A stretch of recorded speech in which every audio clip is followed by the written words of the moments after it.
from Fargo and serving you on TV, online, and on the go. This is Valley News Live at 6. What they keep saying, we gang-related, drug-related, all this. You know, and I'm really tired of it because, you know, it's not true. A mom with children in the Lick Squad says her boys are a music group, not gang members. Good evening, everyone. Thanks so much for joining us tonight. Stephanie has the evening off. Members of the Lick Squad say police are targeting them. Yesterday, we told you about a new street crime unit trying to clean up local gang activity. Police say the Countryside Trailer Park is an area of interest and mention several gangs, including the Lick Squad. Valley News Team's crime and safety reporter Nicole Johnson has our story.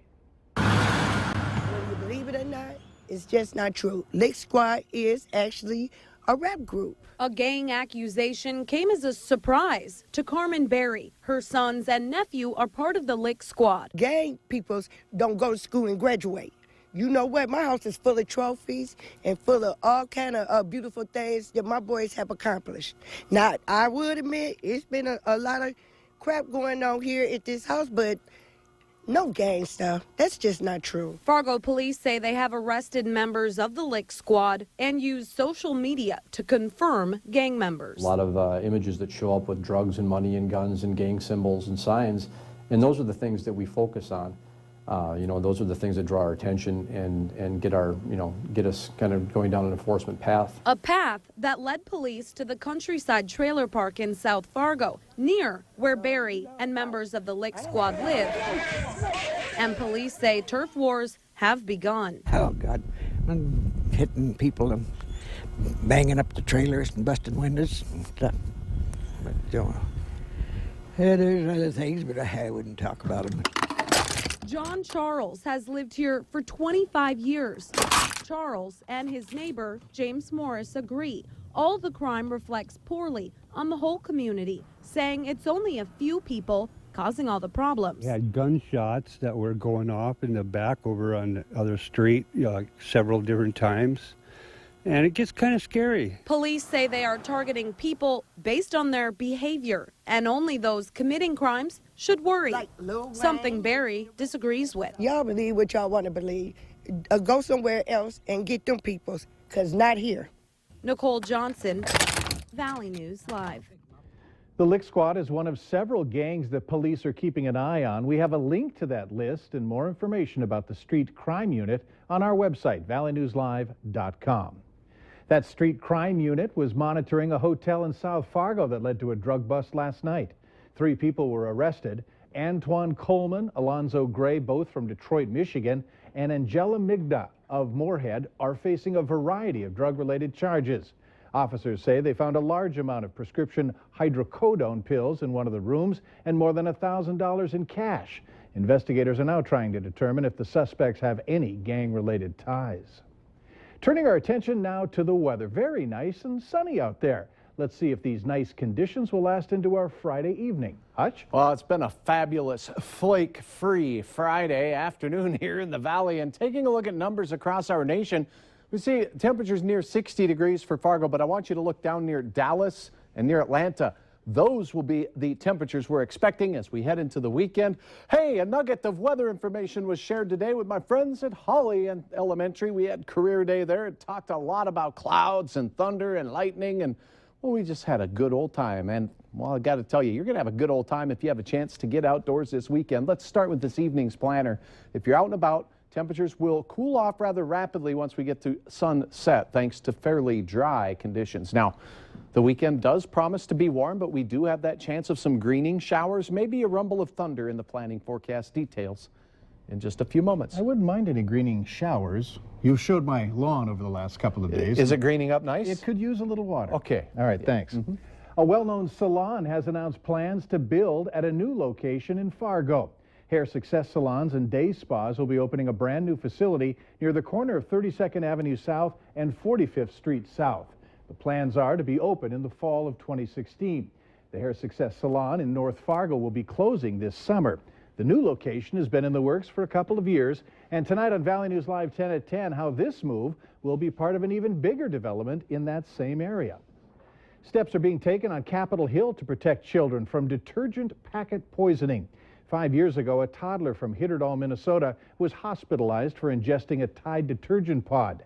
The Minnesota Poison Control System is reporting a 600% increase in poisoning incidents related to the detergent packages. Minnesota U.S. Senator Amy Klobuchar has co-sponsored legislation that would set safety standards for the liquid detergent packets. Studies have shown that binge drinking among young people is a problem in many areas across our region, including Grand Forks. The city council there appears to be moving forward with a couple of new ordinances aimed at stopping it. One would make homeowners more liable for parties. The second would outlaw 3-for-1 drink specials like those served for night shift workers at McMenemy's Tavern every morning. City Councilman Ken Veen says studies show that outlawing drink specials curbs binge drinking. Of course, the study is going to say what they want it to say. Well, I think we all know that. I'd like to disagree with that because I've seen it here for the last 30 years and I don't see any problems with it. Of course, I have a problem with the binge drinking term as it is. Was it 5 drinks in one setting for a man? A public hearing will be held a week from Monday. The council's scheduled to vote on adopting the alcohol ordinances immediately following that public hearing. A Bismarck teacher who made headlines when he accused the North Dakota Superintendent of Public Instruction of domestic assault has resigned.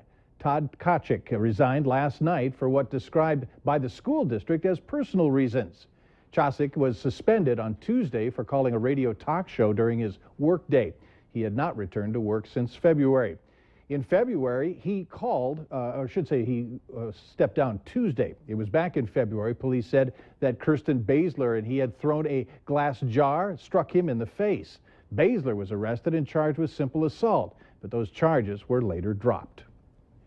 A registered sex offender is back behind bars tonight. Jeff Walls of Holly, Minnesota, was arrested last night in Holly after being accused of sexual assault.